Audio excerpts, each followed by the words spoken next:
হরিদিন তো গেল, সন্ধ্যা হলো পার করো আমারে। এই যে দিন যায় রাত আসে, কিন্তু আমাদের যে মানব জীবনের একজন পারের কর্তা আছেন তাকে ডাকার আমাদের সময় নাই। আস্তে আস্তে আপনারা কথা বলবেন না বাবা, আপনাদের দুটি পায়ে ধরে ভিক্ষা মাগলাম। আসলে কীর্তন করতে অনেক প্রবলেম হচ্ছে, যদি কাতি কথা বলেন। দেখেন আমরা একটা যখন আলোচনা শুরু করি, যখন বারবার আন কথা আসে, আমাদের আসলে আমরাও এদিক থেকে আরেক দিকে চলে যাই মা। তাই আপনাদের সবার চরণে নিবেদন করছি, কেউ কথা বলবেন না, একটু মন দিয়ে কথাগুলো শুনেন।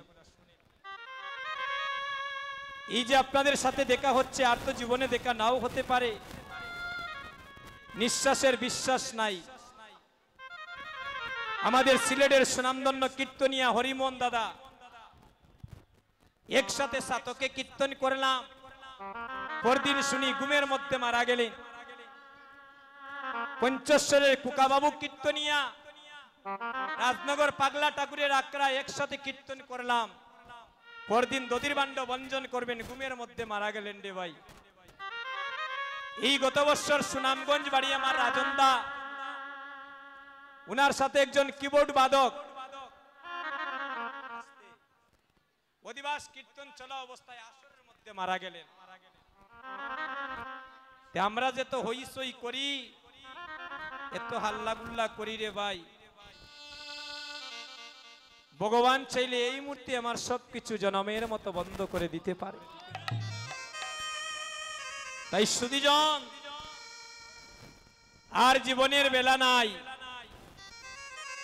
যখনই ভগবানের ডাক আসবে, আপনি বিশ্ব ব্রহ্মাণ্ডের যেখানেই থাকেন,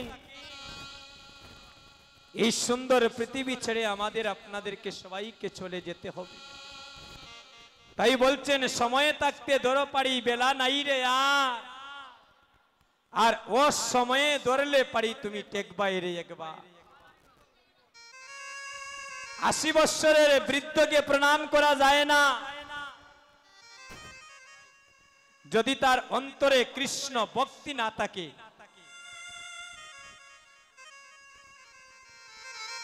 আর 80 বৎসরের বাবা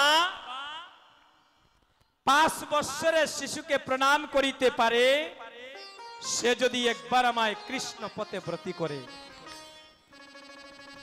সুধীজন, এই সিলেটকে আপনারা জানেন কি জানি না,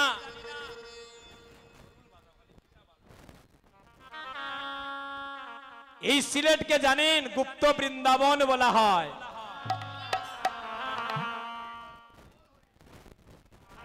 আমার মহাপ্রভুর আবির্ভাব কোথায়? এই ঢাকা দক্ষিণ। যদি গৌরী না হইতো কেমনে ধরিতামে দে, রাধার মহিমা প্রেম রস সীমা এই জগতে জানাইতো কে। রাধা বাবে হরি ভক্তি জীবের নিস্তার, আর তিন বাঞ্ছা পুরাইতে কলিতে হইলেন গৌরাঙ্গ অবতার। তাই গৌর হরি। আমরা কতটা ভাগ্যবান দেখেন। মহাপ্রভুর বাড়ি কোথায়? গোলাপগঞ্জ থানা অন্তর্গত ঢাকা দক্ষিণ। যিনি বিশ্ব ব্রহ্মাণ্ডের মালিক, একটু গভীরে কথাগুলা চিন্তা করুন। যিনি বিশ্ব ব্রহ্মাণ্ডের মালিক, যার ইশারা ছাড়া একটা শুকনা গাছের পাতা মাটিতে পড়ার ক্ষমতা নাই রে ভাই, যার ইশারা ছাড়া কোনো মানব জাতি চলার ক্ষমতা নাই, সেই গৌর হরির বাড়ি আমাদের শ্রীহট্টে ঢাকা দক্ষিণ। আমরা কতটা ভাগ্যবান। আজকে যেখানে হরিনাম সংকীর্তন হচ্ছে, ওই অঙ্গনটার নাম হলো শ্রীবাস অঙ্গন। যেখানে হয় প্রভুর নাম সংকীর্তন, সেই অঙ্গনটার নাম হয়ে যায় শ্রীবাস অঙ্গন। সেই শ্রীবাস প্রভুর বাড়ি আমাদের বিয়ানীবাজার পণ্ডিত পাড়া।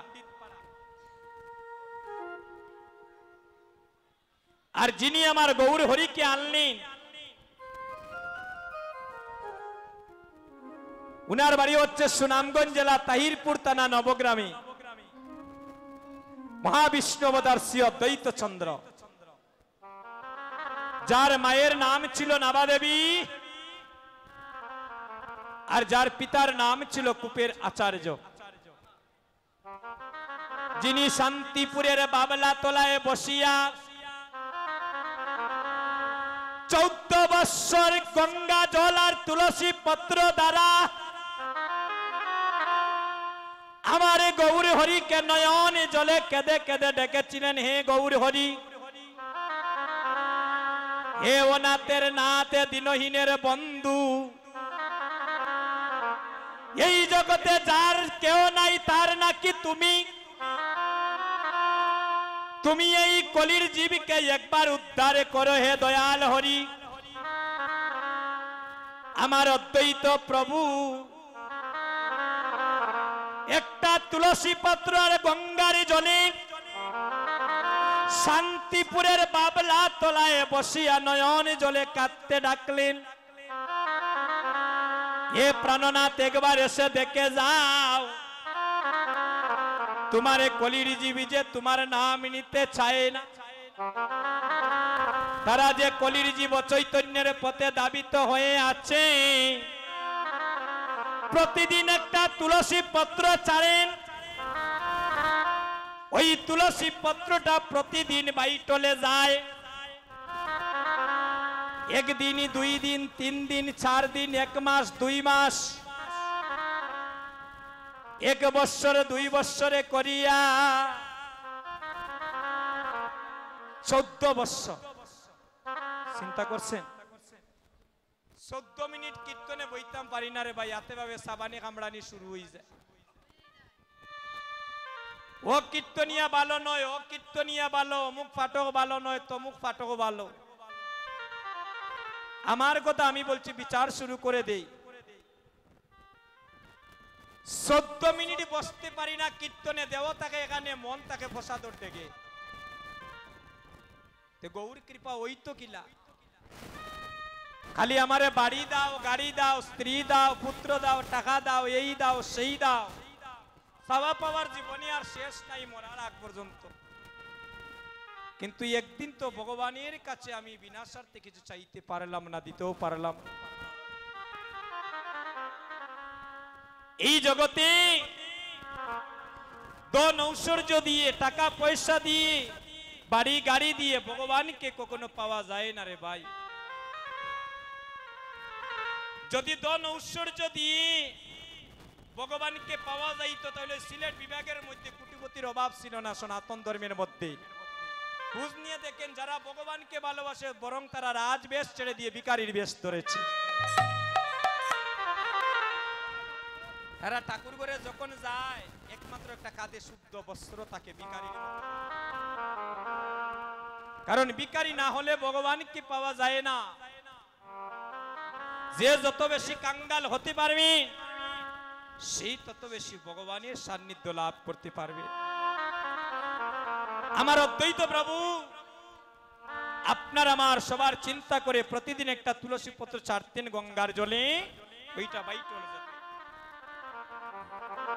যেদিন 14 বৎসর পূর্ণ হলো,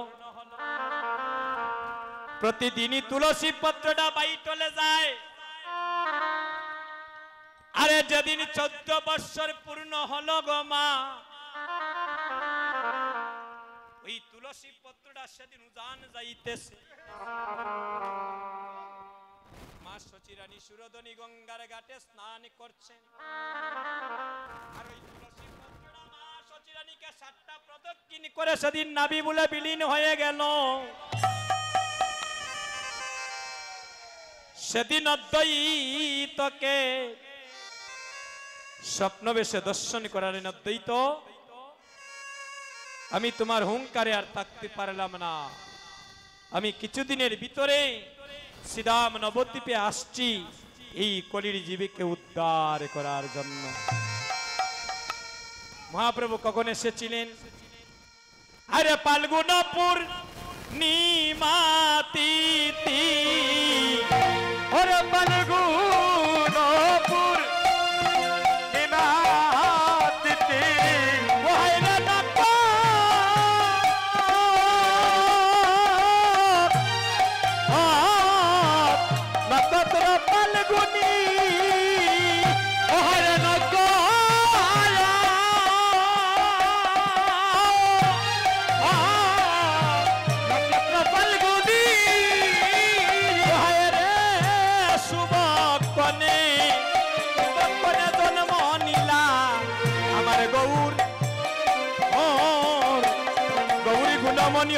হরি বল জয় গৌর হরি বল। শুভ কনে হরে জন্ম নিলা গৌর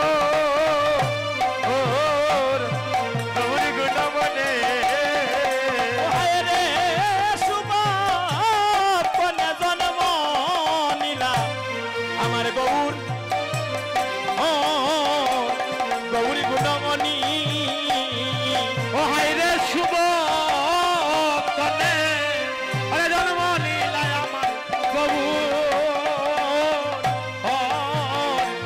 গৌরী গুণমণি সবাই হরি বলে হরি বল হরি বল হরি বল হরি বল হরি বল হরি বল হরি বল সবাই প্রেমানন্দে বাহু তুলে হরি বল হরি বল আরে প্রেমানন্দে বাহু তুলে হরি বল হরি বল আমার সোনার গৌর উদয় হইল হরি বল হরি বল আমার সোনার গৌর উদয় হইল হরি বল হরি বল আমার প্রেমের গৌর উদয় হইল হরি বল হরি বল প্রেমের গৌর উদয় হইল হরি বল হরি বল সবাই হরি বল হরি বল হরি বল হরি বল সবাই হরি বল হরি বল হরি বল হরি বল আর প্রেমানন্দ বাহু তুলে হরি বল হরি বল প্রেমানন্দ বাহু তুলে হরি বল হরি বল হরি বল হরি বল হরি বল হরি বল প্রেমানন্দ বাহু তুলে হরি বল প্রেমানন্দ বাহু তুলে হরি বল হরি বল হরি বল হরি বল হরি বল হরি বল হরি বল হরি বল হরি বল এবার নদিয়ার ভক্তরা কি বলছেন দেখুন।